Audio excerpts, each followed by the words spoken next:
Hello, I'm Tayler Lozier, and today I'll be doing my Finance 451 mutual fund project.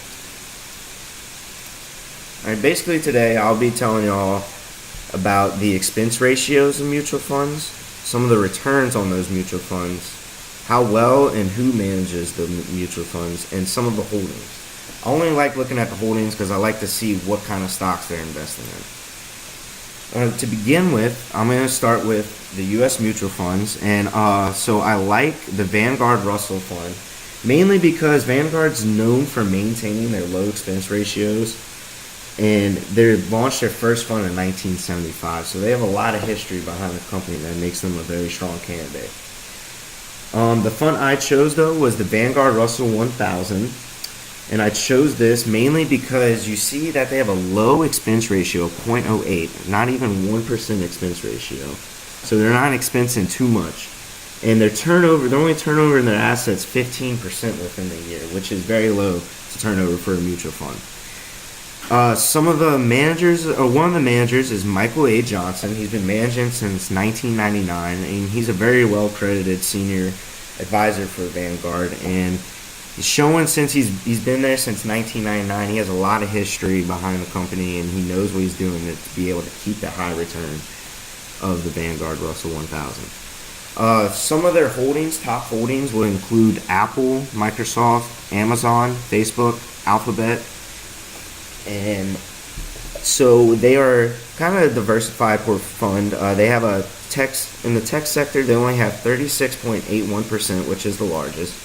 They have 16.46% in consumer cyclical, 13.62% in healthcare, 12.95% in industrials, and 8.85% in financials.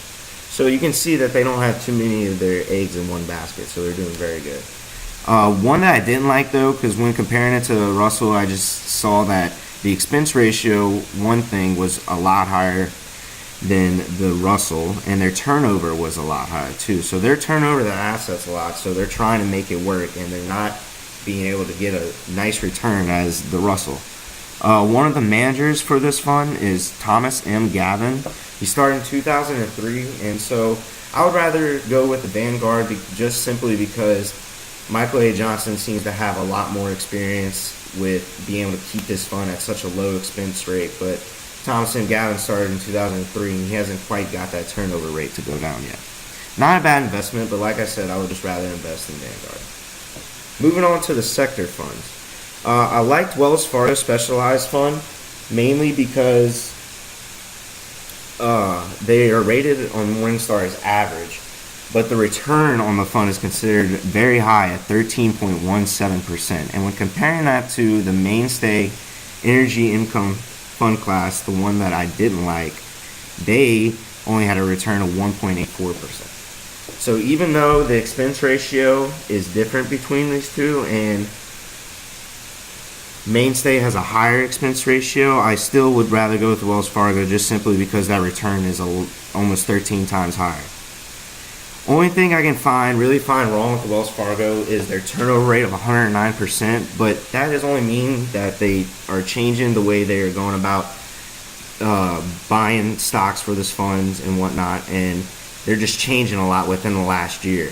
And so that just means that's actively managing, and it's still receiving that high return, so that means they're doing a good job. They're just trying to change things up.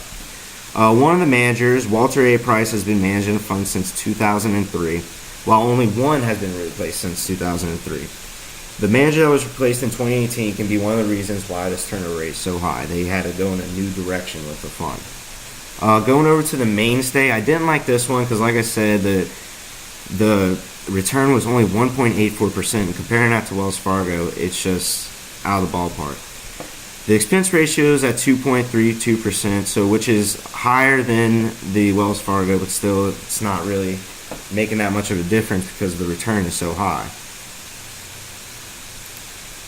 Alright, moving on to my international funds, I picked the Wasatch Emerging India Fund investor class. Even though they had a negative return of 7.42%, they're still rated at 5 stars, mainly because the fund price is lower and they have a higher return than the other fund that I'm comparing it to.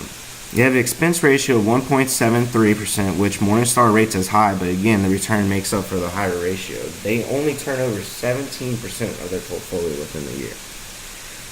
This fund has had the same three managers since the inception date in 2011. I'm not going to say their last names because I don't think I could pronounce them. So Roger E., Matthew D., and Ajay K., showing that they were able to keep the decent return and to be able to keep the fund going since 2011. It is kind of a newer fund, but as we're going to compare it to the Fidelity Latin American fund, it's older than that, and it's showing a higher return. The return for Latin America Fidelity Fund is negative 10.5%. So that's just showing that it has a negative return, but still it's lower than the return we're getting with the emerging India fund.